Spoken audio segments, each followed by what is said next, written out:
too was additional strain on the grid. I hope someone is looking at that. Thank you, Mr. Chairman. I yield back. Gentleman yields back. Now recognize Dr. Ruiz for his 5 minutes of question. Thank you, Mr. Chairman. The infrastructure law did indeed have a lot of money to fortify the electrical grid. So in anticipation of electrifying our economy, we put in money to fortify the grid precisely for those efforts. And if we could get the Republican support and their hands off of that money in repealing it, then I think that we would address with anticipation the high demand, which is a good thing, a good problem to have, especially when we want to go with a renewable energy economy. The EPA's Clean School Bus Program is a successful and popular program that follows through on the Democrats' commitment to the clean energy transition. The bipartisan infrastructure law provided funding to EPA so that we can help school districts replace their old diesel buses with clean school buses. And last October, EPA announced that 400 applications were selected for awards to replace thousands of old buses, including in my district, the Coachella Valley Unified School District. And I'm proud to say that I supported their application, and this funding that they received will help provide students in my district with a safe and cool ride home because they have no air conditioning in the desert with 115, 120 degrees Fahrenheit weather for weeks.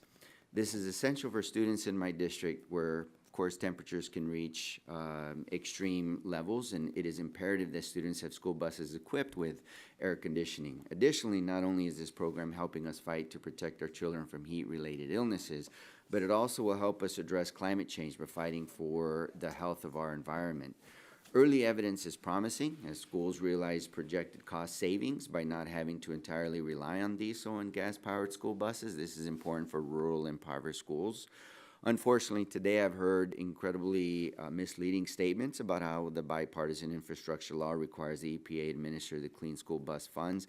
And I want to take this opportunity to clear up any of misunderstandings about these requirements. So, Mr. O'Donnell, Congress required that half of the awards made under the program go to clean buses that have zero emissions, while the other half be delivered to clean school buses that Congress defined as having low and zero emissions. So I think we were clear, but there seems to be some confusion on the other side of the aisle. I want to make sure we're on the same page. Does the statute require the EPA to evenly split funds between low and zero emission school buses? Yes. As an ER doctor, I know firsthand how the environment and vehicle emissions impact our health. And we know that the environmental and health impacts of climate change hit low-income rural and tribal communities the hardest, and these communities have the fewest resources to respond with. That's why it was important for Congress to prioritize applications from schools in these communities, like those in my district. In doing this, we're ensuring that these communities are prepared for the future and participating in the clean energy transition. Mr. O'Donnell, are you evaluating how the EPA has applied prioritization requirements so that applications from these communities are prioritized as Congress intended? I believe the evaluation that we've been talking about will include that. Okay, and are you aware of any unique challenges these communities face when it comes to applying for these funds? I think that what you will hear the agency speak to often is that applying, just at the very beginning, applying for grants it's a whole profession, and these school districts with fewer resources don't have the experience in grant writing, and so there's that concern. And then also, and this is a concern for us, is on the recipient side, once they have the money, that money is being spent appropriately. As you know, are there any best practices to assist with capacity for people to apply for the funds and to manage the funds? Any best practices out there? Well, I think the agency has really gone out and encouraged applicants. They have information sessions for grant applicants. In fact, we participate in those to the extent that we did fraud awareness briefings so that the school districts are familiar with what sort of the red flags are and doing. Remember, it's not only just school districts that are applying, it's third-party contractors who can apply. And so that adds a layer of complexity in the relationships. And so if we can help the school districts understand what the potential for fraud is, that'll help them get that. I yield back.